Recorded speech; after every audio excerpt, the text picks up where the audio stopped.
Welcome everyone to the public policy track this afternoon. We have 3 speakers with us, and we'll try to keep a tight ship between Andrew and I. For each speaker will have about 5 minutes for question and answers after their talk. And you're welcome to put that in chat or raise your hand. I'll try my best to catch those. Otherwise, you're welcome to post any questions or comments in the dedicated Slack channel. And Andrew, if you don't mind posting that. So the first we have Mark Zito, who is the Principal GIS Specialist and Regional Team Lead for CDM Smith. And he will be talking to us about Get the Lead Out, GIS to the Rescue. Mark? Thanks, Tracy. Right, so everyone can see my screen and we're good to go. So I'm going to be talking about lead service line replacement programs, and specifically what we're doing with the city of Newark, which is right outside of New York City. So before I get into that, I want to give a little bit of background on what the revised LCR lead and copper rule is. Primary objectives are to better protect our children at elementary schools and childcare facilities and at home. So getting the lead out is going to be important, and this is going to be done through better science, better testing, better technology. There's built-in triggering action levels to reduce exposure, closing loopholes that many places have had that allow them to only replace, say, a portion of the line and not the whole line, and getting a public inventory together so we know where lead is and who has it.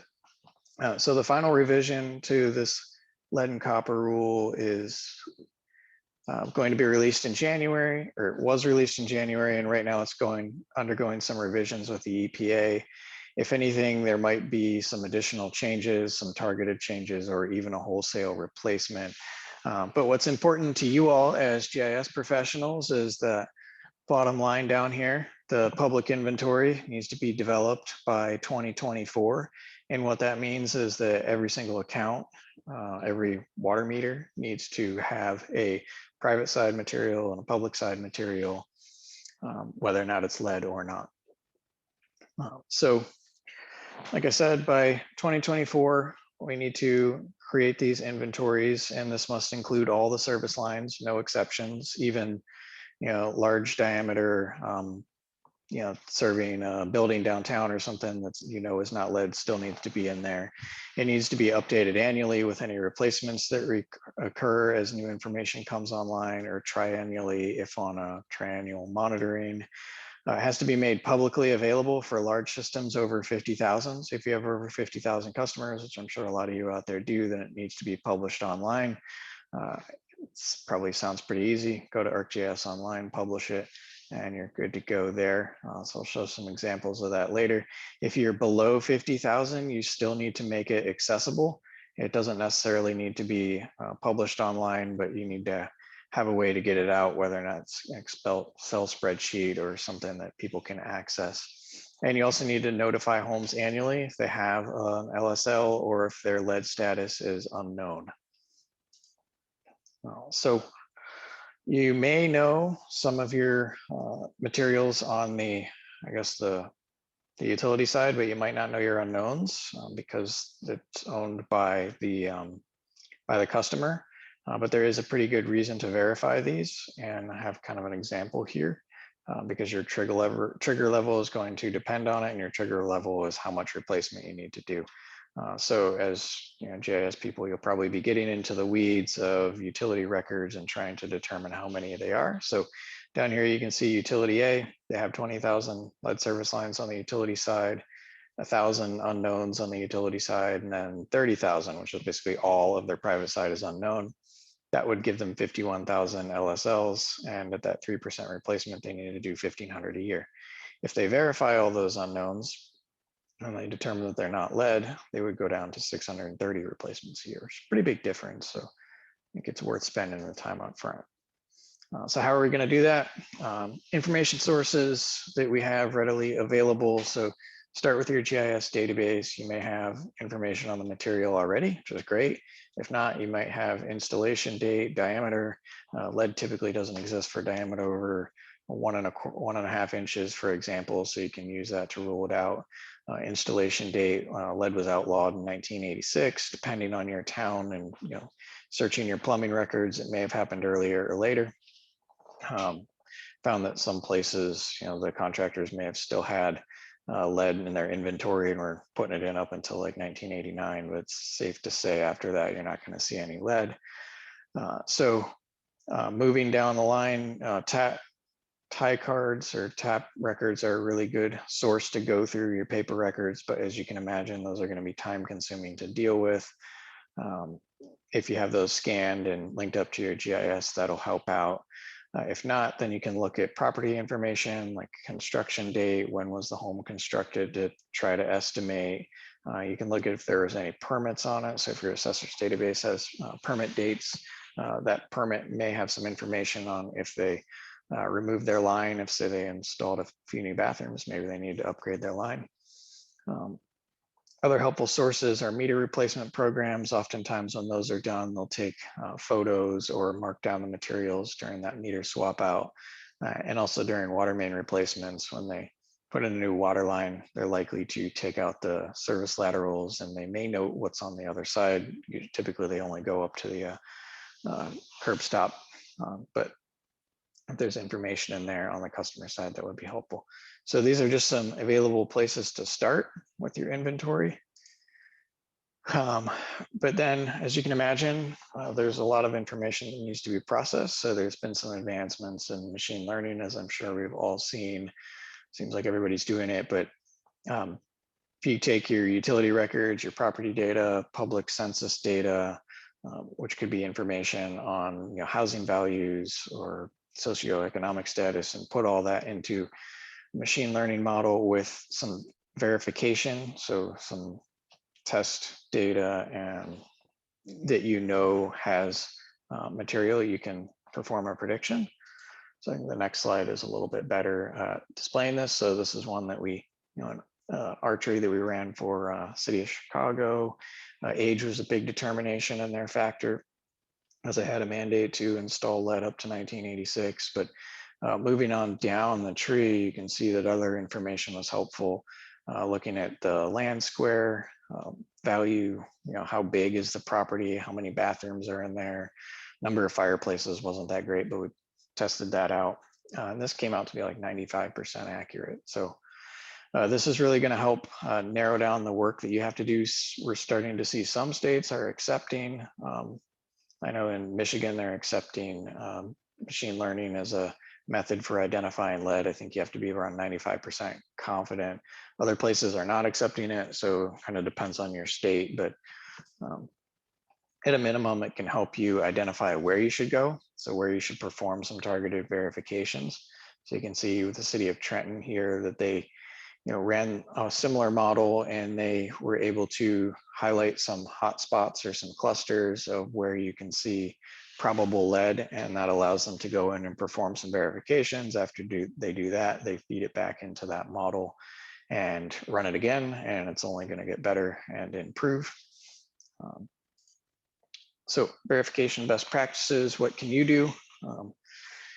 Interior door-to-door inspections are helpful. So setting up a field app is going to be really helpful right away. So collector, survey 123, those are going to be your friends here. So if you have staff going out doing door-to-door inspections, they can go down and look inside of the meter box or down in someone's basement and note down the property info. You can also ask homeowners to send you photos. That can be a little tricky. Sometimes it works out, sometimes it doesn't. Sometimes they send you their gas line instead, but it's a low cost way to start out. Exterior, that's when you usually get into like test pitting, vacuum trucks, and looking at utility records. But these are just some of the best practices I want to point out. So if you're wondering, like, what is lead service line? I'm sure not everybody knows. So from the water meter or from the water main, you can see the big pipe on the left side. So that's where all the water is coming from. It goes up through this gooseneck and to the service line. I believe for most of Massachusetts or New England, the property boundary or the curb stop is going to be the end of ownership for the utility. And from that point into the house through the water meter up to the shutoff valve is owned by the customer. So that's your private side. So that's why you're going to need to track both in your database. And that's also why true verification typically has to be done with potholing or digging a test pit in the yard, because you might have something different inside of the house than you have, out in the street. All right, so that was my background. Now I want to get into what we've been doing with the city of Newark for their lead service line replacement program. So Newark is about 300,000 customers. Their facility is 60 MGD. They have an estimated 21,100 lead service lines in their city out of about 40,000 lines total. And initially they started out with an 8-year timeline at a cost of $1,000 per line. But then if you were paying attention to the news back around 2019, it became a pretty big issue. Some senators went on and said, we need to get this out. So they accelerated it to a 3-year timeline. They created some ordinance that allowed them to bring the cost down to $0 to the customer. So that was helpful in their ability to start this accelerated program. So what is in that program? So they're doing everything from at the beginning. They were distributing filters, they were distributing bottled water at some point. That was all being tracked with Survey 123 within GIS, so we knew who was picking up the filters, and then we could notify them after, I think, 9 months the filter needs to be replaced. We're doing things like getting their right of entry. So if we're going to replace the line, we need to have access into their home. We also they enacted this mandatory ordinance that I talked about. They're doing tons of public outreach. So we helped them put together a website that I'll show in a bit. Then they moved on to doing test bits, replacements, program tracking, and then after they replace it, post-replacement sampling and paving. So that's all some things that I'm going to touch on today. So with the filters and bottled water, so they did test out various filters for lead removal. I think they found that Pure was one of the better ones. So they distributed over 40,000 filters and tracked all of that with Survey 123 at the address and unit numbers. So if you had the street address, you also knew what unit, if it was a multi-residence, and that was helpful for tracking purposes of who had what. So how are we doing all this? Program, the technology was mainly ArcGIS Online for where the accounts are, what the inventory is, so who has lead. But then we were also tying in some other pieces of technology through customized like ETLs that we had put together. For example, the construction management, when they go out and actually replace the line, that was all being tracked in eBuilder, which is a Trimble company now.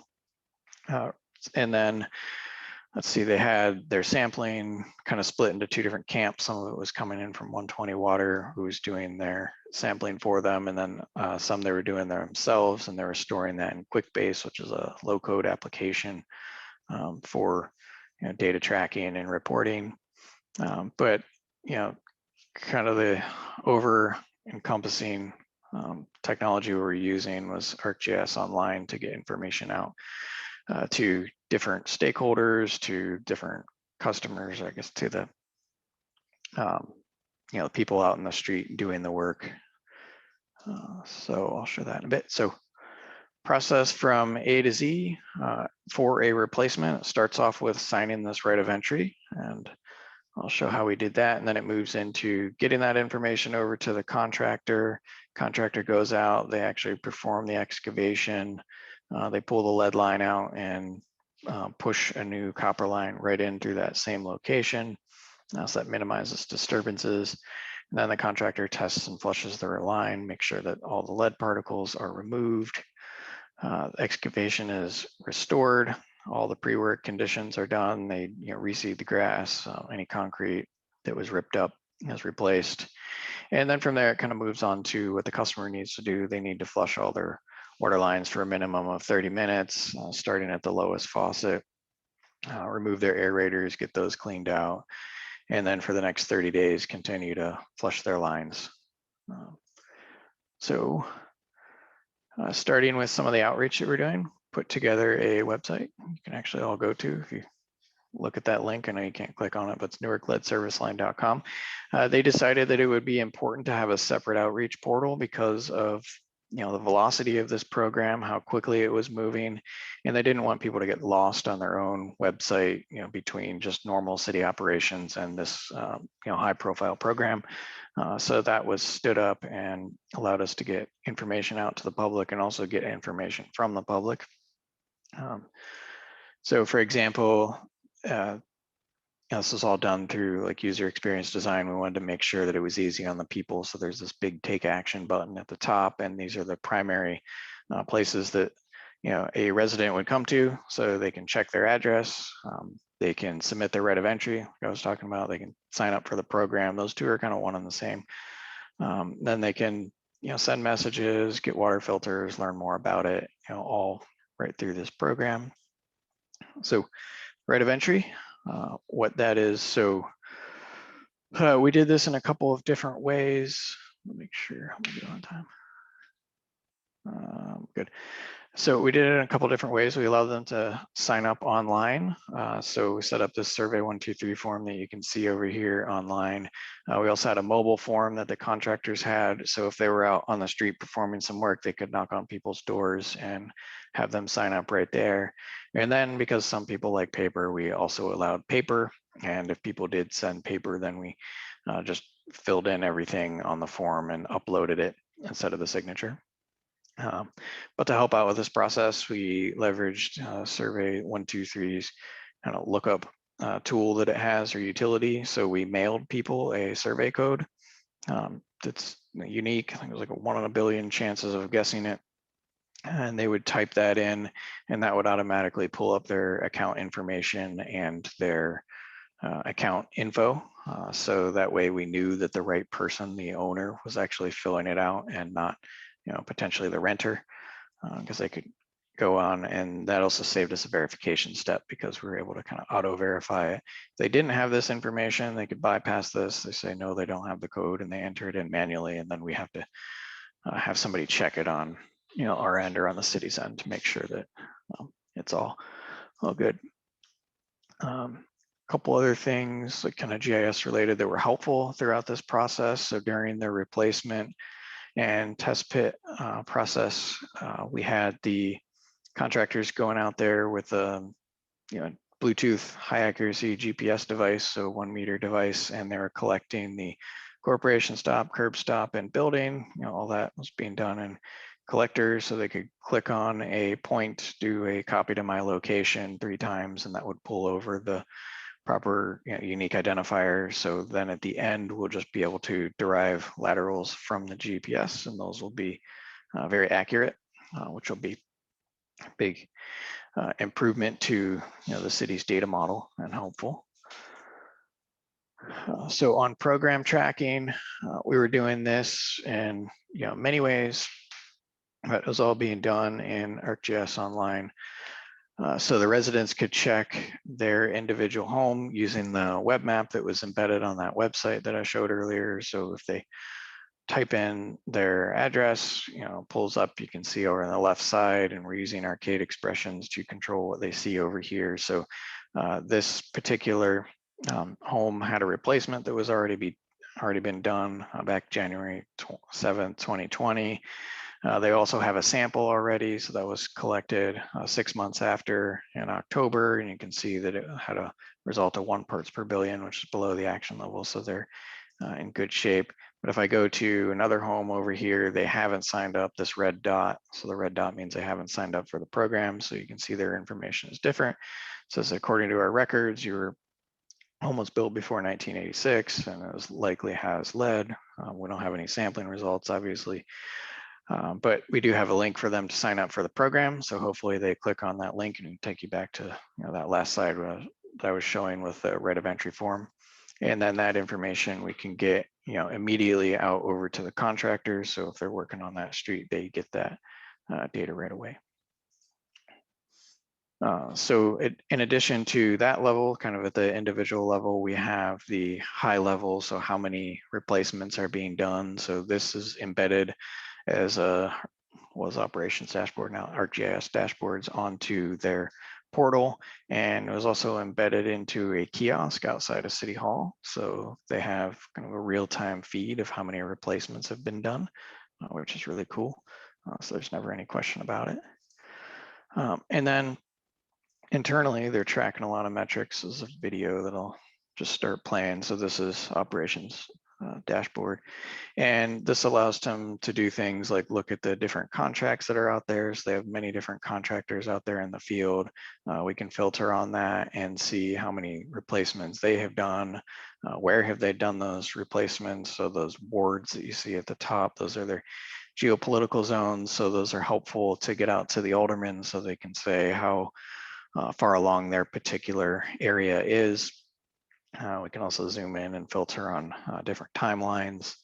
If they want to see how many were completed, in the past 30 days, for example, that's a metric that they're tracking there.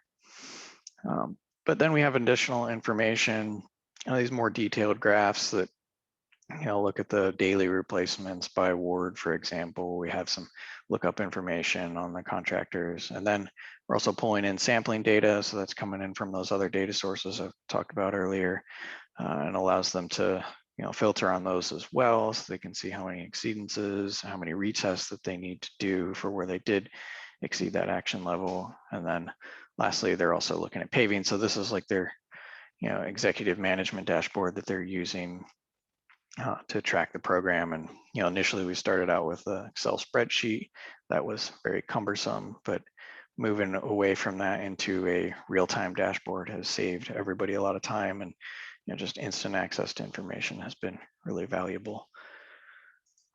Okay, so don't want to restart that. Next slide.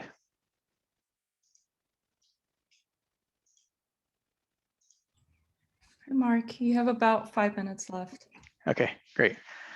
I'll finish right on time. So like I said, after the replacement is done, there's a requirement to do post-replacement sampling. So 6 months after the fact, they need to get a sample from the customer. So 120 Water is managing this. We partnered with them. We're pushing out the replacements using Esri's REST services so they can pull it in live and get that information out to the customers on a timely basis. So just having that two-way communication has been really valuable to us. We don't have to email things back and forth. And then once they're done, we can pull that information back into our system, whether or not it's, the city's using QuickBase, which is their low-code system. We're pulling that in through REST API, or with 120 Waters, they have their own dashboard, but to get everything in one place, we're pulling it into a centralized database, which has been helpful. Kind of already showed the compliance dashboard. And then lastly, with paving, we partnered with engineering to prioritize their paving based on when these replacements are happening. So one of the benefits of them doing this big program all together is that they're able to go pretty much street by street and replace every line, as long as they can get everyone to sign up, which has been helpful for them to effectively manage their paving, so they're not doing potholes everywhere, and they can just come back and pave the whole street afterwards. And that's being managed through a web application and then displayed on that dashboard. All right, so with that, I think I finished about 2 minutes early. I want to thank everybody for taking the time today and appreciate it. That's it. Awesome. Thanks so much, Mark. If you have questions, please post it in chat or raise your hand.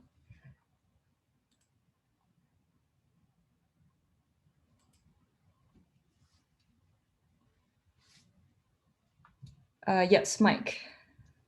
All right. Hi, Mark. Nice presentation. And I was curious about, there's just so much materials that were produced. You had the dashboards, you had the tools and all the data cleaning. I was kind of curious if you had a team that you were using, or was that just a lot of effort that you put in, or how'd you get all that work done? Yeah, that's a great question. No, it was not all me doing this, for the better part of a year. So that's probably how long it would take. So we had a team, for example, on the web application that you saw that was a Squarespace site. So we had our user experience team put that together. So they went through, put all that content up, got the dashboards integrated. We had a team of people just managing the GIS like on the day-to-day basis through ArcGIS Pro. So when we assign, the locations to contracts, we have to look at the streets. So that's more of a manual process. So there's one person doing that. We had, probably 4 or 5 people working on this at various times. But yeah, it definitely took a team. Got it. Thanks. Did you use Hub to pull everything together? No, we did not use Hub. We started this, I think, right around the time that Hub came out. And another thing that we wanted to look at, but it came out after the fact, was Experience Builder. We think we may have been able to potentially avoid the Squarespace site and put it all in Experience Builder, but that came out after we set this up. So I think that's a good place to look, though.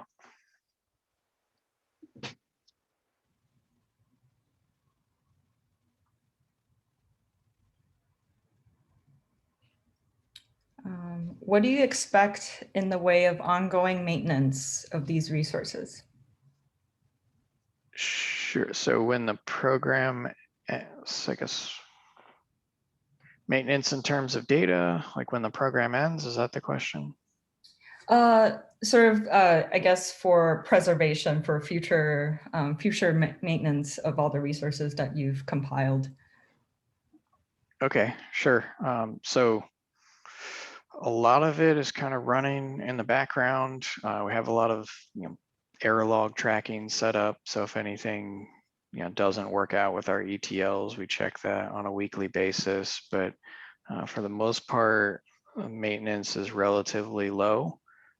It's just when changes are requested by people in the field or the client, that takes time. But maintenance is, I'd say, on the low side because it's pretty well automated at this point. Great. You're getting very nice compliments in the chat. Thank you.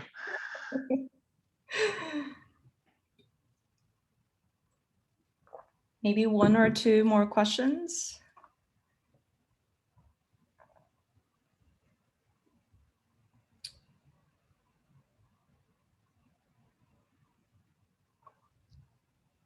Okay.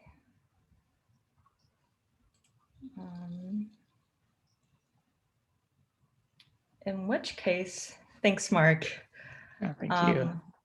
I think we'll move on to our next speaker, who is James Bogart from, he is a geographer from the New York Regional Census Center, and he will be talking about the 2020 census. What's next? Yes, thank you. Yes, let me just share my screen. Okay, can you see the screen? Okay. Yes.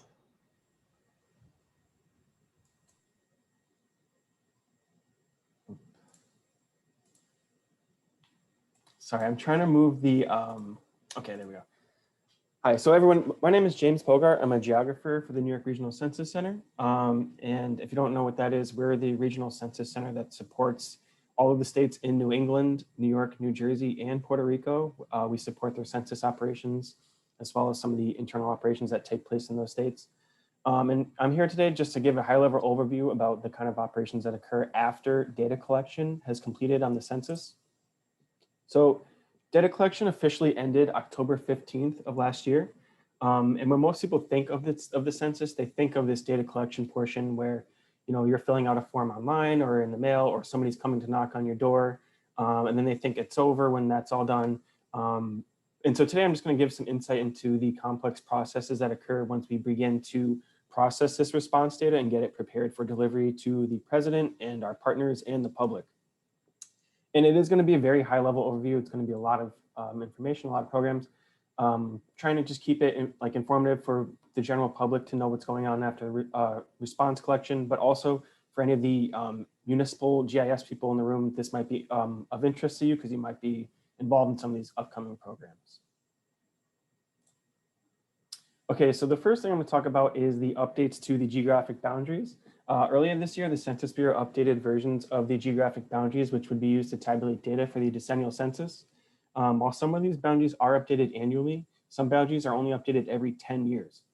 And these boundaries are updated with input from local governments and partners through 2 of our geographic partnership programs. One of them is BASS, the Boundary and Annexation Survey, and the other is the Participant Statistical Areas Program, or PSAP. And on this slide, I just list some of the geographies that are updated within these programs and color code them to show you which program they're updated in. But it is important and essential that we get partner input in the delineation of these geographies because accurate boundaries are essential for data tabulation and use, and the input from our partners in these programs is important to ensure the accuracy reflects the communities of the data users. So quickly about BASS, if you've seen our presentations, you've definitely heard of this before. BASS is an annual program. It allows local governments to review and submit updates to their legal geographic boundaries, including the boundaries themselves, the names, and the governmental status. In the Northeast region, one of the most critical things that happens in BASS is the incorporation of villages or the dissolution of villages. And for right now, BASS is currently happening for 2021.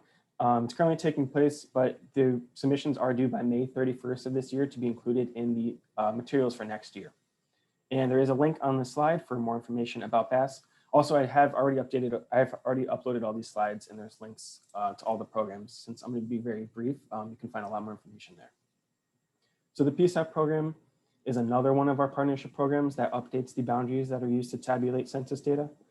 This program occurs once a decade, and it allows for the update of statistical geography boundaries.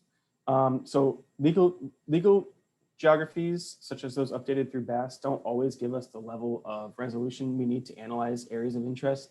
And for this reason, the Census Bureau publishes data for the statistical boundaries. And the statistical boundaries that are eligible for review and update in the PSAT program include the census block groups, tracts, and census designated places, as well as some tribal statistical geographies. So the Census Bureau began contacting governments, inviting them to this program in February of 2018. And we did accept submissions for changes through September of 2020. And the primary participants were county-based, but they were responsible for coordinating input from stakeholders and data users within their map review area. And in this slide, you can see a quick map of a CDP of New Canaan, Connecticut, and how it aligns with some of these census tracts and block groups. And so in February of 2021, the Census Bureau released these finalized updated versions of these geographic boundaries that will be used to tabulate data for the decennial census. They are available as shapefile downloads, web services, and we also have a Tiger web app that is pretty convenient for novice data users. And the web app does have a nice feature that will let you compare boundaries between years. I am going to give a quick demo of this just to show everybody, but I don't want it to take too much time here.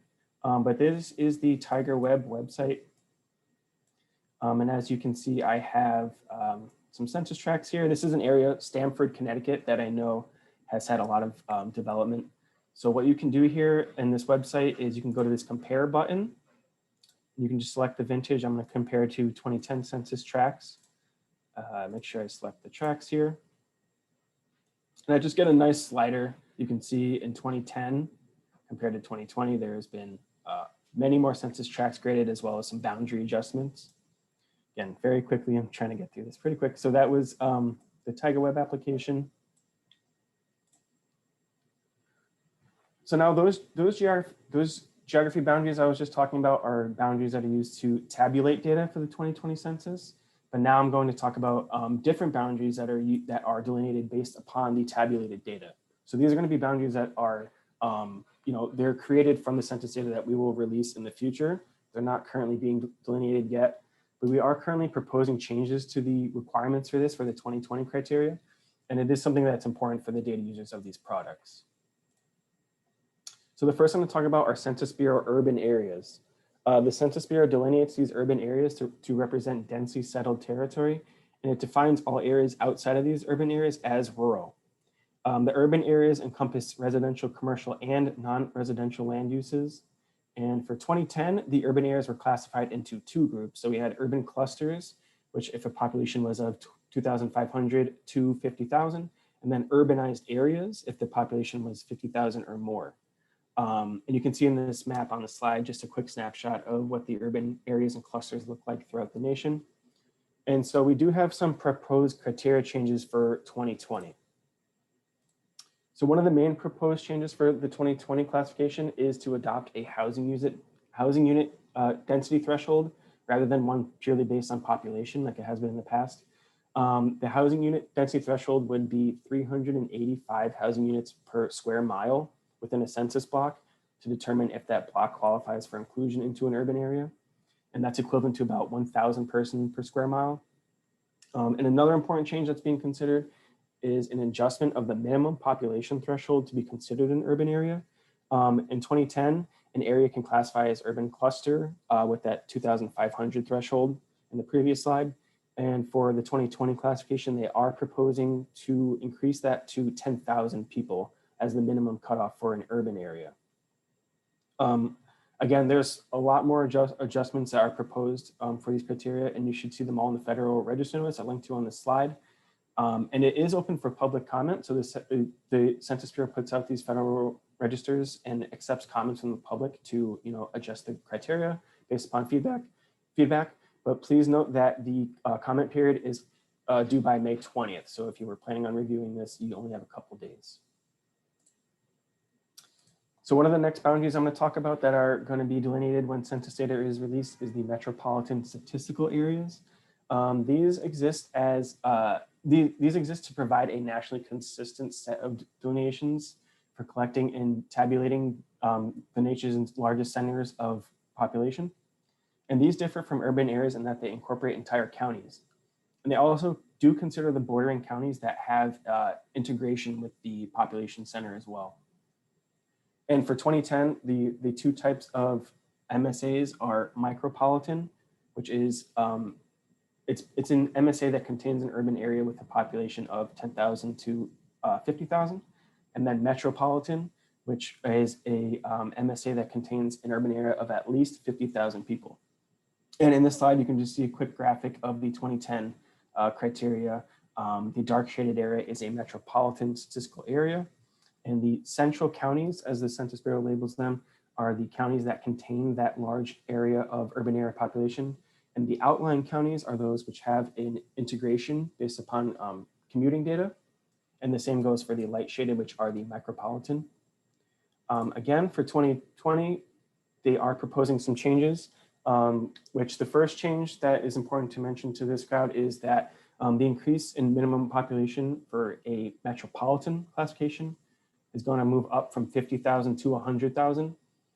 And as you can see in the image in this slide, New England, some of the metropolitan statistical areas that will be affected by this that have less than 10,000 population. One of the other main changes is the proposal to eliminate the delineation of NECTAs, or New England city and town areas. These exist as special MSAs for the New England areas only. And it's because a lot of areas in New England don't have strong county governments. So they started making NECTAs to account for, to base them upon cities and towns instead. And in this map, you can just see a quick snapshot of the 2010 NECTAs and how they look like accompanying some of those cities and towns. So again, the proposal for 2020 is to cease delineation of these areas. So the Federal Register notice, the comment period for this has ended as of March 29th. You could still log on to the website at this link here, and you can read the comments that have been submitted from the public regarding this and see some of the feedback from the Census Bureau. But since the comment period is closed, you can't really give any more feedback at this point. But the Census Bureau is currently considering those comments and going to release the final criteria in a subsequent notice. And then the redelineation of these MSAs will take place in June of 2023. And then the last geography I want to talk about today, that this is the Census Bureau PUMAs, or public use microdata areas. Again, these are a boundary that's going to be delineated in the future based upon that census tabulation. And pumas are non-overlapping statistical geographic areas, and they partition each state into geographic areas containing no fewer than 100,000 people each. And if you're unfamiliar with pumas, they are important because that is what we would tabulate public use microsample data to, or PUMS data. And PUMS data is essentially where users can request custom data tables and products that aren't available through the standard ACS products. So it allows for custom data tabulations, essentially. Again, for 2020, they are proposing some criteria changes. So the two main changes, again, for the pumas, the first one refers to pumas that have an overlapping tract into a county, partially into a county. So if a tract partially overlaps into a county but doesn't take up the entire county, that overlap for 2020 would have to contain 10,000 persons or more. And this is an increase of 2,400 persons that was used for 2010. And in this figure, you can see an MSA in Idaho. One of the tracts is overlapping into Bingham County. And for 2010, this was acceptable because there was at least 2,400 people, but for 2020, this will have to be investigated to make sure that there is that 10,000 person threshold. And also new for 2020, a puma can consist of non-contiguous territory. But however, this non-contiguous territory must also contain 10,000 people minimum. So more info regarding this program and the proposed changes is available to read at the website link in the slide and the Federal Register notice as well. The comments are closed on that as well, but you can at least read the website for some information. The Census Bureau plans to release the final criteria and the official announcement of the PUMA program in September of this year. In November of this year is the 90-day period for state data centers to delineate their PUMA boundaries. And then in summer of 2022, the new PUMA boundaries will be available on the census website. Okay, so now I'm going to go into some of the data processing that occurs to get the data ready for apportionment. The first 4 phases of data processing, again, at an extremely high level. So essentially what the Census Bureau does is they first produce the decennial response file 1, and that links each of the census responses to an address in our database. Then the Census Bureau produces the decennial response file 2. This would find and remove any duplicate responses, and situations that might result in a duplicate response include 2 or more responses from the same address, or multiple responses within different addresses for the same person. And this is a complex process, removing these duplicates, because it has to be done on the entire nation all at once, because duplication does occur across state lines occasionally. And then eventually when this is done, the Census Bureau next produces the census unedited file. This process determines the final population count at each individual address in the census database, as well as determines the status for each unit as vacant, occupied, or non-existent. And finally, once all these phases are completed, the Census Bureau prepares the data for delivery to the White House for apportionment.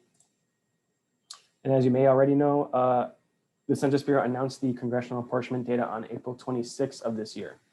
This is the first data release of the 2020 census, and national and state population totals were released, as well as gains and losses of congressional seats due to changes in populations. And this map just shows some states which have gained congressional seats and lost congressional seats, shaded in green and purple respectively. But you can also view an interactive apportionment map at the link on the slide, as well as get a lot more information about the process of how we actually apportion the seats from those population totals. And it is important to note that the differential privacy disclosure avoidance system is not implemented on the apportionment data. And that brings me to my next slide. If you're unfamiliar, the Census Bureau's new disclosure avoidance differential privacy system. So this is being used to protect the responses of the 2020 census, because in this modern age, advances in computing power and the availability of external data sources has made identification of the survey responses an increasing threat. And it is the Census Bureau's commitment to protect the confidentiality of data collected through the census. So in order to test this possibility, the Census Bureau did conduct an internal experiment to see if they could reconstruct and re-identify the 2010 census responses using third-party data available online, and that was successful. So that finding led for the need to develop a more modern approach to protecting the confidentiality of the census responses. and also the development of the differential privacy system. Again, this is super high level. This goes way more in depth. Again, this is just to give an overview. But so the Census Bureau does understand the need of an accurate data tabulation and in order to keep our data practical for the data users. So this differential privacy system allows for a precise calculation along the trade-off between privacy and accuracy. So with an increase in accuracy also comes a decrease in privacy, and we refer to this as the privacy loss budget. And you can see a graph on this slide about the trade-off between the privacy and accuracy.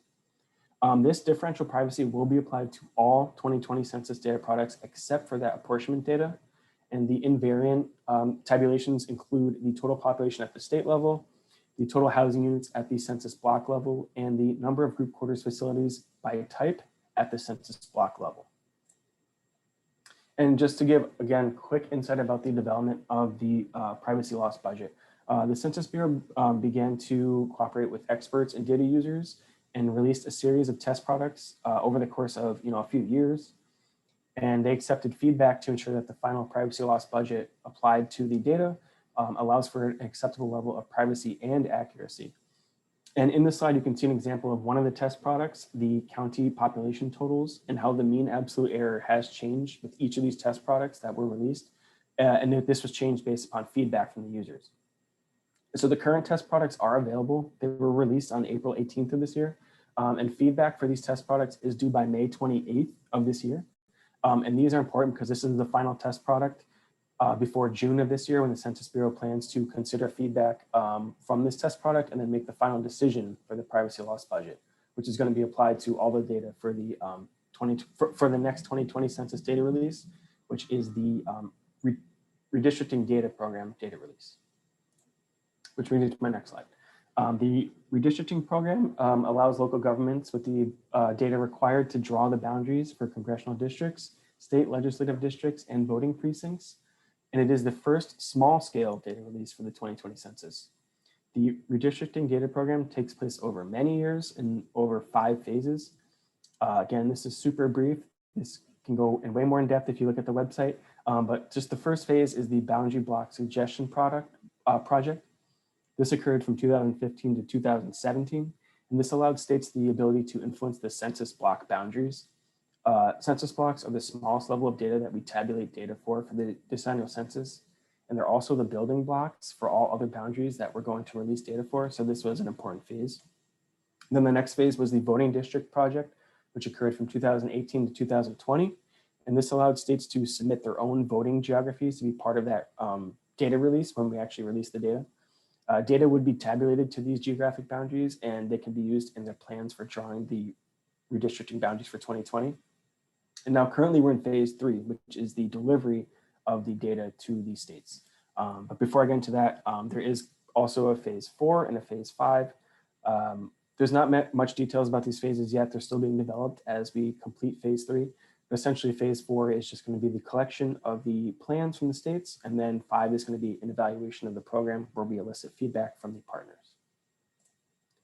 So again, we're in phase 3, which is the data delivery phase. This is scheduled to take place in March of 2021, a couple months ago. But however, due to delays in self-response operation due to COVID-19, that kind of pushed everything back, including the processing of the response data. So now the new planned date is August 16th to September 30th, depending upon which product you use. I'll get into that in a minute. And the redistricting data includes demographic data at the block group, tract, town, county, voting district, and state level. And it includes demographic variables related to race, Hispanic origin, housing, occupancy status, and group quarters population. The redistricting data will be available in 2 formats. So there is a legacy data format. It's less user-friendly, and it will contain a series of text-based files that would require importing into a relational table system. And it does require a higher level of data expertise than the more user-friendly data, which we're releasing later. And I don't mean to say data, I mean to say version, because it is the exact same data. It's just a legacy version and a more user-friendly version of that same data. So the legacy products will be made. 5 minutes left. Okay. Okay, we keep going. The legacy products will be made available on August 16th. And again, the user-friendly data will be available on September 30th. And the legacy data is available only through the Census FTP site, whereas the user-friendly data at the end of September is also available publicly at the same time on data.census.gov, but it would also be delivered to the official recipients of the data at the states, which includes the entities listed on the slide. And it is important to note that states are not states are responsible for conducting and adopting the redistricting boundary plans.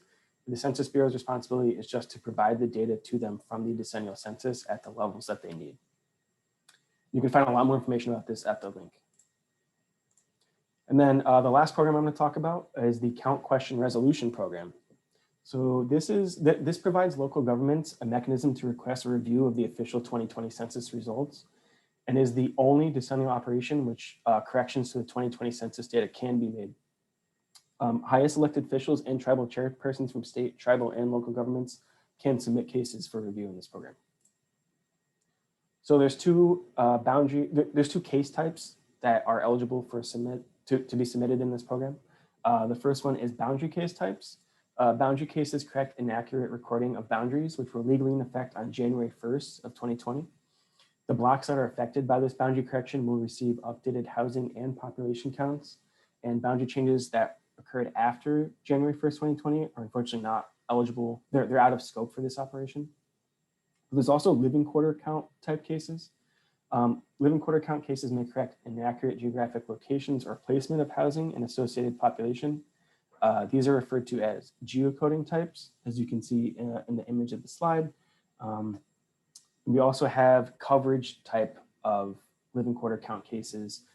This would correct housing that was excluded from the census count, specifically due to being erroneously labeled as a duplicate or excluded from enumeration operations. And these cases can result in additional specific housing and population being added to the census data. But some of the outcomes and considerations. CQR will not revise population and housing counts sent to the White House for apportionment or any of the redistricting data that was sent to the states.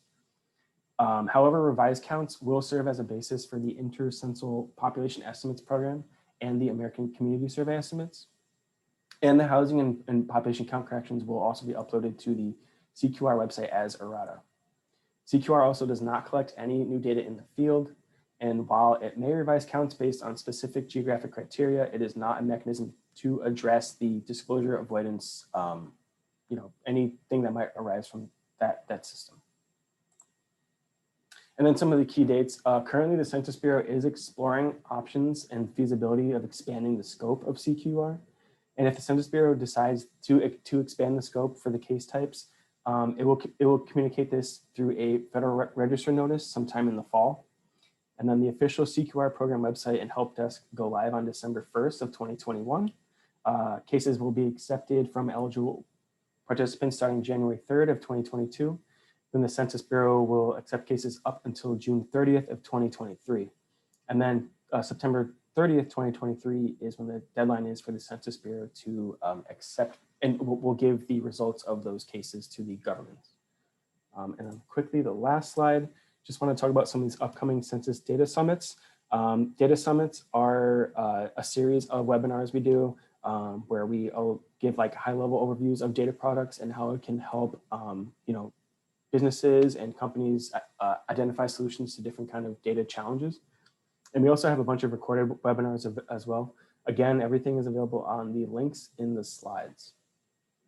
I think that was just on time. Questions?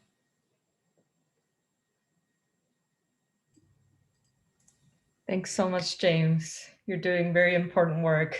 A lot of stuff. All right. So I have a few questions for you. Sure, do my best. So I'm clear, how would the urban criteria changes impact the number of areas considered urban? I don't have like specific numbers on that. It will have an impact because the threshold is going up 4 times, but I don't have like the specific numbers exactly on that yet, on like how many urban areas will be affected or the amount of population.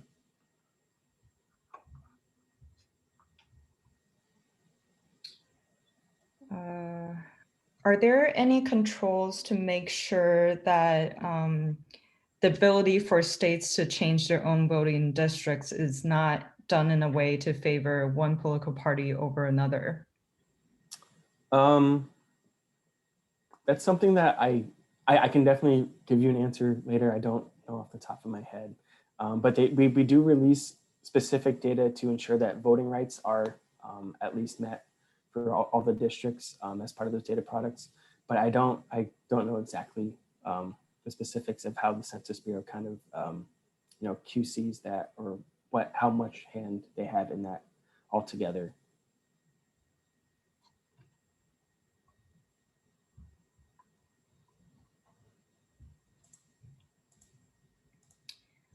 Yes, Mike. James, so awesome presentation. It's just so many topics the census is working on. I thought it was funny when you first mentioned how people think of the census just working one at a time every 10 years. And I know you're very busy making tons of data sets that everyone's using all the time. I'm just curious, when that decadal census comes up, is it like everyone gets charged? It's like everyone's working overtime? Is it like really intense? Or is it just kind of, all right, here it comes again, and everybody just kind of prepares for it? I'm just really curious how it operates there. Yeah, so the Regional Census Center where I work is actually a temporary office that opens from 2017 to 2022, or within the 5-year period every 5 years, every 10 years. And they do hire a large increase of staff. They do, again, downsize eventually, starting at the end of this year, but they do have to bring on a lot more staff that their entire job, we do work with some of the other surveys besides the decennial service in my office, but generally we are only hired to work on this this data release. And yeah, it's a lot. We have the regional offices, we have a number of offices at headquarters, channels that go through for each specific program. So it's a lot, and the people are working constantly for the decennial at headquarters. Thanks. Okay, another question is, how long has the differential privacy or the disclosure avoidance have been in development? Yeah, so that actually, we released the first products in 2019. And I don't know if you can see on the graph that I showed the mean error for that product, it dropped significantly. So the test products came out in 2018, and we have been back and forth with a lot of like expert data users that we consult often, and the public for the last 2 years now, to get that number somewhere that's acceptable. And it has changed a lot over time. But yeah, it's been about 2 years until they come to a final decision. So they do get a lot of feedback in that process. Great. And there's a follow-up question to that is, does that have any implications for community studies? No, so I do highly recommend you go to the website, because there's a lot of specific case types that would be impacted in certain ways that are all detailed on that website, as well as some of like the private feedback also, showed examples of specific case types using that 2010 test product. It is going to be applied to all the data, but it really depends what the variable is and at what level to tell how much it's going to be an impact, how significant or not.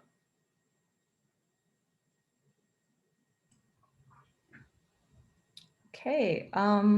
So if you have more questions for James, you can put it in chat or do it through Slack. I think we'll move on to our next speaker, who is Mike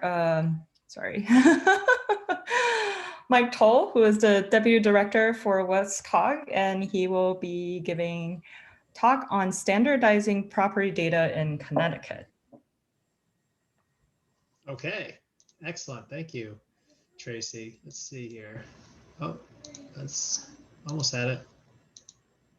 I'll share my screen though. Okay, great. Thank you, Tracy. I'm Mike Toll. I'm the Deputy Director at WestCog, and I'm going to talk about standardizing property data in Connecticut. And it's a journey of a frustrated analyst, which was me, to a team of data standard magicians. So hang on, because it's going to get exciting. All right, so let's see. There we go. All right, so I'm going to give you the story about how this all went down, how it got started, where it's coming from, the team that got put together, the vision that we came up with, and our strategy to implement it. And then we'll dive into the actual schema and the report that we produced and how we're going to get standardized property data in Connecticut and what our next steps will be. So just a little background information. I work for a council of governments. It's called a COG in Connecticut. It's the state solution to not having counties in the state. So we have these COGs that produce regional planning for the town. So we work directly for the CEOs, the mayors, and the first selectmen. I have 19 bosses, 18 towns, and 1 executive director that I answer to. So the COGs are created by the state, and we are supposed to do regional planning and come up with regional services that make the lives easier for the towns and the first selectmen and the mayors and the people who work for those folks. So that's our main goal. And in that light, one more thing I want to go over too. We're going to use the term CAMA a lot. And CAMA stands for Computer Assisted Mass Appraisal, which, if you don't know, probably is meaningless as well. But it's the tool that assessors use to look at property and figure out how much to tax for it. And it's like the database in which they capture all that information, the type of windows and siding and all the things they figure out to tax. I also learned that CAMA is also the mix between a llama and a camel. There's only like 5 in the world, and the first was named Gamma, I guess. Very interesting, not relevant. Moving on. So this all started when I was an analyst, probably in 2018. There was a project we were working on about how can we make our towns more modernize their processes. And one of the projects that came out was to develop a regional parcel viewer. So across all town boundaries, you could see who owns the property, how much it's worth, how much it's valued at, and all this kind of information. And this report was produced step by step how to get it done. And then I became the GIS manager, and I said, let's put it into action. We have this process. So we hired this company. Axiomatic made the report. We hired AppGeo to host our regional parcel viewer and help us get our feet off the ground. And they were really great at that, because what we were going to have to do was we were going to have to collect data from the assessors, each one individually, ask them, get them on the phone, by email. And what I quickly learned was assessors are not data analysts. They're not GIS specialists. They're not necessarily all that interested in planning per se. They care about assessing. How do you assess that house? How do you get those tax dollars in? And so I learned very quickly that this is not going to be an easy data set to get. But I was very lucky because the state was hungry for this data as well. And so they put out a general statute around the same time to require towns to provide that data to the state, and that the COGs would collect it. And as a bonus, the COGs would request additional data as they see fit in that request. I didn't even plan this. It was just magical. So I start requesting that data with this kind of like stick that I have that, I have to, request that the state wants the data, please provide it, I'm sorry. So I start collecting data. And when I start to realize, here's the viewer, just as a general idea, right? It shows, you look at a parcel, you get the data, you can select multiple parcels. It's very cool. MapGeo, it's a great product. But we learned for this process was I could collect this data. It's coming in all these different formats. It's coming in CSVs and Excel files, and it's a whole mess. But AppGeo is really skilled. They put it into a processor. They got an ETL. It eats it all up and gives us something to load in. But I know it's going to be ugly when they leave. They trained us, but they left. And now it's on us to get the data cleaned up. And sure enough, it's just like data mayhem next year. We're getting not the same reports that we got from the previous town. So the same town is giving us different reports. We're finding different fields that they gave us before. Some data has no fields. I don't even know what these entries are. Sometimes they give us no data. That is either because they weren't responding or because they literally just give us a file that has nothing in it. There's these map block lot fields that you try to use to identify what a property is. And sometimes towns don't use those. So then we had no GIS link for some towns. Then I got word of these Warren reports, which are pre-made reports. It's like, oh my gosh, standardized report. This is great. Let me get your Warren reports. These Warren reports weren't even standardized. And on top of it, they came in 3 reports. So now we're getting 3 reports for a single town. Each report covers different facets of buildings. There's residential, commercial, and condominiums. And at GeoState, we can't process these 3 reports. We need you to kind of put them together. So I'm trying to put them together. Among those 3 reports, the fields don't even match up. They're using different names, different factors. I'm spending a ton of time bringing them all together. I'm getting really kind of worked up, like this is not sustainable. And so this is when I started to realize that there's got to be a better way. And I was fortunate that I was already part of the Connecticut GIS network. And so this is a professional GIS network. We have a GIS day every year. And I joined because I'm getting frustrated with the data standards, and they have a data standards committee. It's kind of quiet at this time. So I joined the committee, I become the chair, and it turns out the state of Connecticut's also involved, and we're talking about the same issues. They just collected 169 towns worth of data. Everyone's different fields, a real pile. So we had this vision. What should it be like? How do we get there? And so we all kind of started to think about it. We want this authoritative data. We want it to be easy for the assessors because they're working hard. They don't want to spend a lot of time making us reports. We want it easy for us to collect it. We want it to be a trustworthy and just like regular, just coming in. And then once you have that set up, you have this foundational data. It's so key, property data. You can then start building all kinds of cool apps with it or tools like we saw earlier. You could use machine learning to figure out how where the lead pipes were, right? So that data is readily available. More applications like that could be developed. So we got really hungry. We get the desire. We know what we want. So here's the network, right? We had the network. We had the 4 groups. And then within this standards group, we were just focused on CAMA. So we made a working group within the subgroup. And we're just dying to get this CAMA report built out. Here's our team, right? So we have a lot of people from the state here. And then we also have one of the people the state hired was an assessor. She was previously an assessor. She used to work for the companies that manage the databases that the assessors use. She worked as an assessor for a town. She knows it in and out, and she gave us a lot of insight. So that's Jennifer Gauthier. We're very grateful to have her on the team. We also had some previous standard history. This has been attempted before, but not in the CAMA report. So we were going on new territory trying to standardize the CAMA report. So we came up with a strategy, pretty straightforward, right? We build the draft. What do we want in this CAMA report? Then we're going to pass it around. Once you get the schema, we're going to pass it around. GIS folks are going to look at it. The assessors have to look at it because they have to understand what we're doing. And there's so we get the CAMA vendors, the assessors, planners, give us enough feedback. And so with that feedback all taken in, we modified it, and then we give it to the CAMA vendors. These are the folks who own the databases that the assessors use. They use that software. And we ask them to build us a sparkly new utility where they just click a button and magically the report that we want is made for us in a very standardized way. And I'm like thinking, they're never going to give into this. That's just a lot of work on their end. They're private companies. Why would they be entertained by this? However, the fact that it's easy for the assessors reduces the amount of trouble calls they got to take. So they have like IT issues. The assessors are calling out the vendors and saying, how do I make this report? And so they don't want to deal with thousands of calls. So they are all for getting us this report built in and standardized. So now we have to once it's built, we're going to start collecting it. So jumping ahead, talking about how we got here. Now we have this report. So let's see if this works here. It should. It's just a Google sheet. Right, so I'm showing you now the schema that we built. Right, we have some unique identifiers.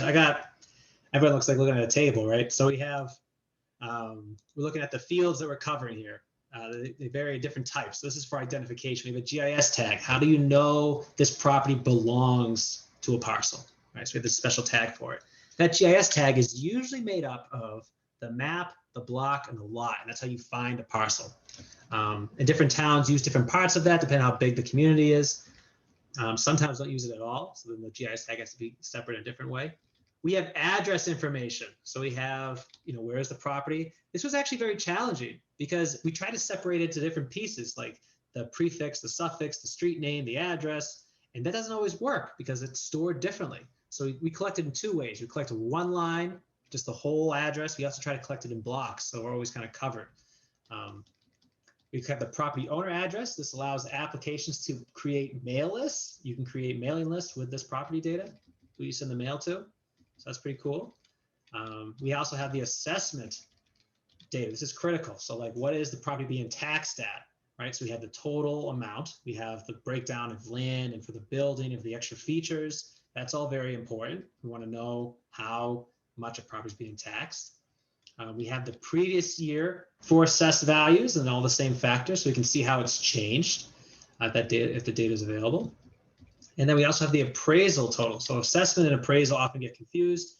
I probably still don't understand it fully. However, the appraisal usually reflects a market value of the house. What is the house selling for in the market? And the assessed value represents how much they can tax. What are they taxing you on? And so the appraisal is typically a little higher than the assessed value. And so that's broken down by land, building as well. So we're capturing all of that. We're capturing all this land data. You know, how many acres? What's the depth in which the parcel digs into? How much street frontage is there? All this kind of neat stuff. We're collecting zone information. This is probably not great data. We know it's not. However, it is captured. And unless we capture it, we don't know how good or bad it is. So we're collecting data we know is problematic. So they can start rating ourselves and seeing, can we improve this? How's it doing? We kind of track of where we are. Same thing goes for what's called state use. It's a land use. And we're going to see how our land use data is within all these CAMA reports that we get. So then we have building information. Oh, so much building information. It's the best. So they have, you know, when the building was built, you know, when it was upgraded, you know, how much it's been depreciated over time, losing its value, you know, the style of the building, you know, the living area, how much space is livable versus not livable, like a garage is not livable space. How many stories is the building? Its frame types, the number of rooms, the number of bedrooms, the number of bathrooms, the number of fireplaces, all these kind of weird attributes. And to be honest, I was being asked, why are you collecting this? And immediately, I really didn't know. I just wanted all the data so we wouldn't have to go and request this data again and again. So let's get a comprehensive file. It's public information. Folks can use it for all different purposes. And we don't want to bother the vendors, the CAMA vendors, or the assessors. We just want to have one clean data set we can trust and rely on. I'm a volunteer firefighter, so I look at this building information. I think it'd be really cool, like a firefighter app. You could see the structure of the building, how many fireplaces there are, their fuel type. That's all really relevant for somebody assessing a scene. And so that's the kind of stuff you could develop if you had this data at the ready and available.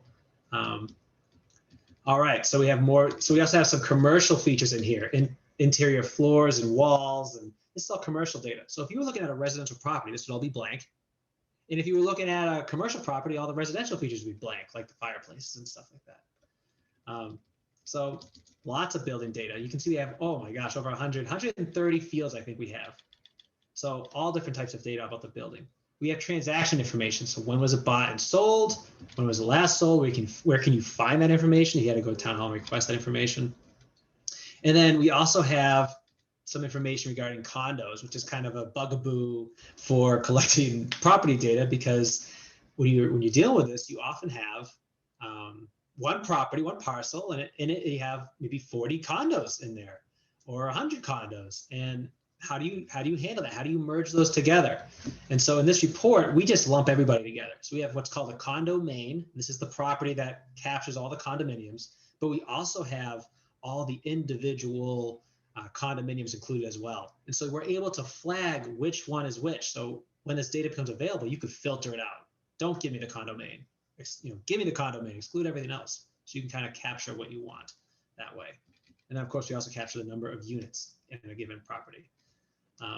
So that is the data. Let's jump back here, which we gave to Vision and the other CAMA vendors. So I'm gonna tell some of the challenges that we're facing, right? I talked about a few of them.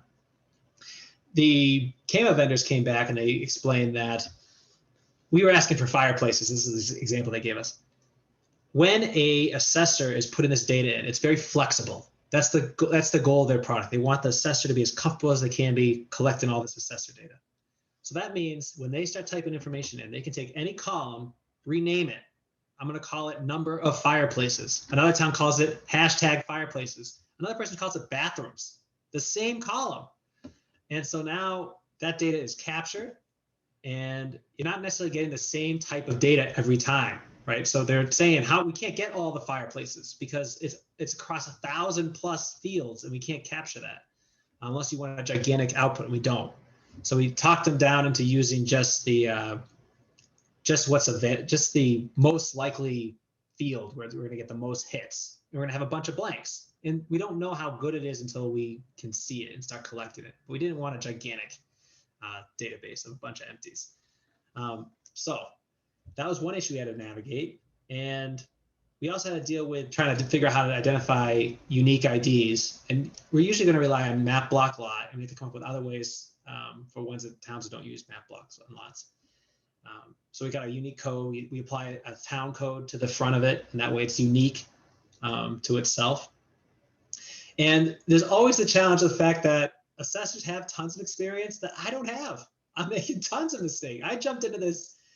I mean, there's a lot of skepticism. Who are you? Why do you want this? What's this all about? I don't know if you listened to a previous talk today about AdCarves, like the management talk they had. And we didn't really, it was hard to bring them on board because we're not really making their life easier as assessors. We're just showing them that their data is so valuable and critical as an asset to the town and the region and the state. But it does make it maybe a little more work on their end. They got to give us these reports. So that's one thing we had to work through. So we're trying to build trust with these assessors. And we're doing that by having them review the product that we're making. We're doing a workshop with them in the next few weeks to talk about this product and how GIS is helpful and how their work supports the town in many ways. And we want them to understand how valuable it is. So we're doing that. We're making progress. And this is our third time collecting data, and it's been much easier. They know it's coming, and they've been working with us very well. So next steps. This is kind of a weird thing to say, but I'm kind of grateful for COVID in this light only, is the fact that it was a delay in collecting data. And this is allowing us to collect this brand new CAMA standard report this year. So it's being finalized this month. The vendors are building the utilities, and we'll be collecting it next month. So we're going to have brand new CAMA data. And so it's going to be really exciting to work with. What we're planning on doing at WestCog is, with the previous consultant, Axiomatic, they're going to help us build a statewide tax assessment tool. They've done it for New Hampshire. You can kind of review how towns are taxed differently. And so we're going to build something like that for the state of Connecticut. So that'll be really exciting.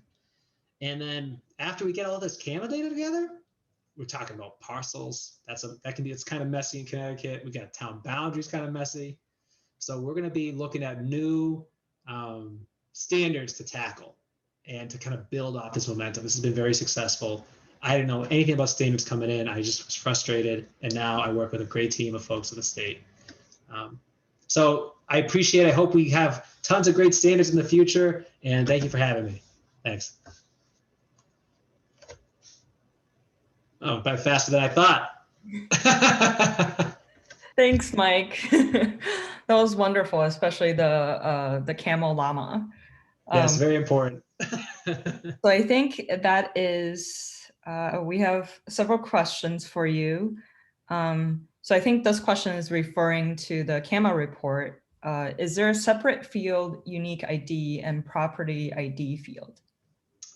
There is a unique ID, and let's share the screen again, and I can get out of here.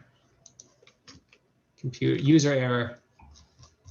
We have a unique ID that I know about. That's the PID. And then the other question was A property ID field. Yes, so that's the PID. That's the parcel identification number. And then we have an account number.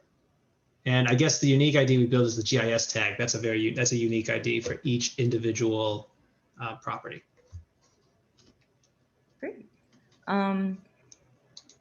There's a question about, do you get the same reports from the different vendors? No. So that will probably be challenging. The vendors use different. I don't know how we could even address that. The vendors do use different database systems and different structure and how they create their databases. So we're limited on that. However, we're lucky in the fact that about 100 of our towns use one vendor. So we know we're going to get 100 reports that are going to be identical. So we have to build an ETL. We're looking at 4 different types that we can get. And I think there are 2, one of the vendors is only represented in 2 towns. So we kind of know what we're going to get and where we're going to get it. So we have a lot of control over that. So while it's not everything is standardized entirely, they're going to be all very similar, and we know who's who. So we feel like we have it under control. Do you have a sense of how often you will update the data set? Yes. Seems like the data would change frequently as new housing developments go up. That's true. It's currently going to be an annual data set, which is not where we would like it to be. However, at Westcott, we don't have the capacity. We're too green at doing this to handle more frequent updates for the collection. We are looking at opportunities to automate that process. We have staffers who are using cool tools like Integromat and exploring how that could be done to automate and make it a lighter load for us.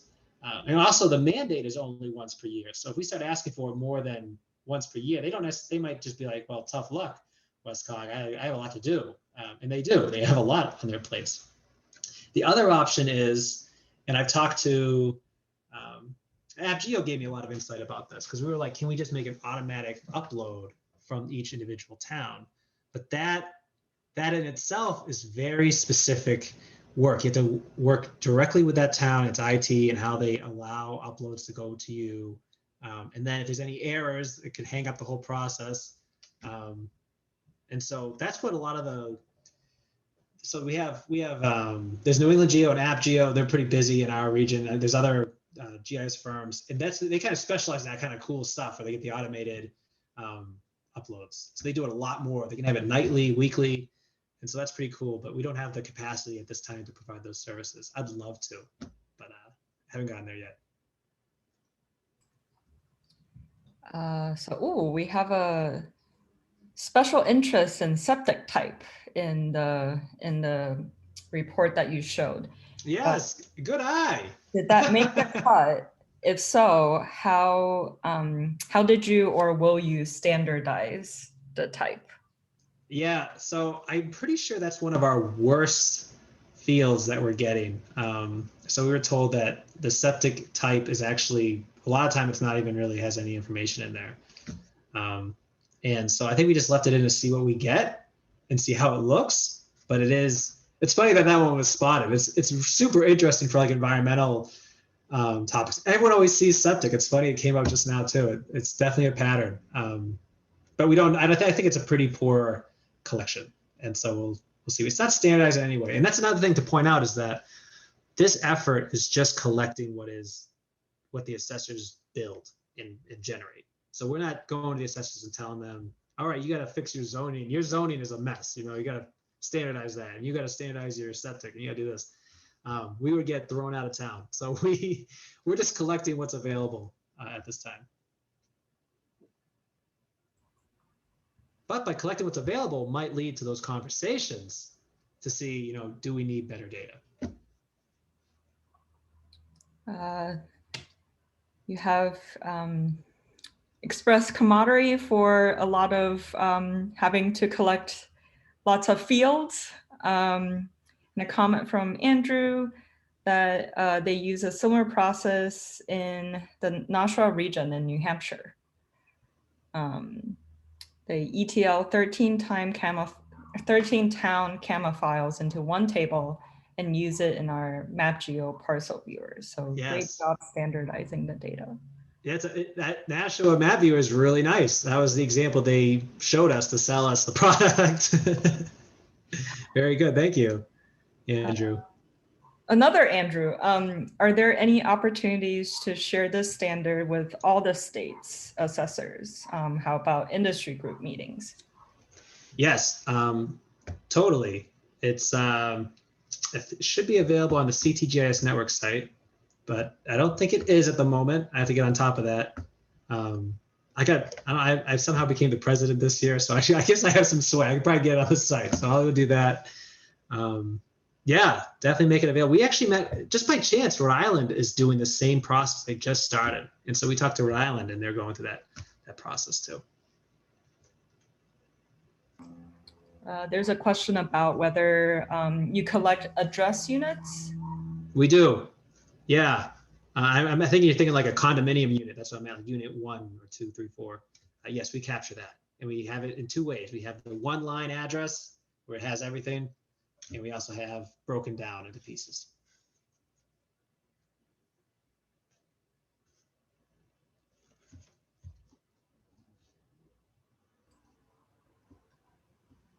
And now you're getting very nice compliments. Yes, it's very good. Thank you. All right. Does anyone else have questions for Mike or James or Mark? This is a good opportunity to do so. I want to thank all the presenters. It's been wonderful, and it's very challenging to give presentation in the virtual world. Difficult to gauge reactions and whatnot to your jokes. But also thank you for the attendees. I know it's been a long day of Zoom marathon. There is to award you for your efforts, there is the GeoJeopardy right after our session. So that should be fun if you like trivia. And I don't know why I'm doing so many logistical tchotchkes, but and also at 7 we have the community Mappy hour that usually takes place the night before, but this will have to do. Very good. Tracy, you mentioned something interesting about not being able to guide jokes or like, get a read because it's virtual. I just want to give a shout out to Andrew Smelts. He had his video on. So when I was presenting, I saw myself and Andrew. So I was able to read kind of like if people were responding at all to my comments. So thanks, Andrew, for having your video on. I appreciate it. No problem, Mike. I've worked on a very similar project, so I'd love to talk more about it sometime with you, compare notes. Yeah, definitely. All my contact information is on the site, and I'll post it here, and I'd be happy to connect.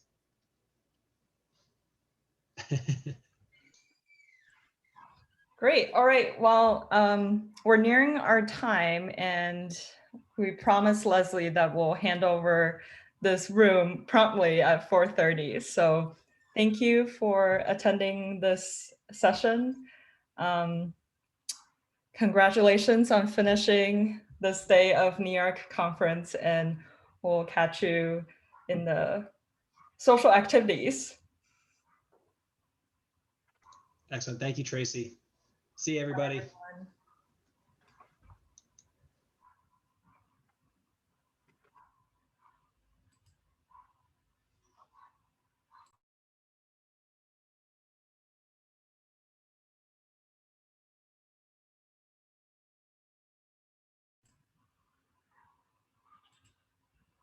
Thanks, Andrew.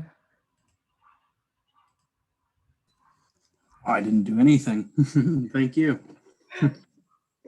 Good work. Mike's presentation was pretty entertaining. That camel llama was great. Yeah, that was very cute. Kind of. I don't know if it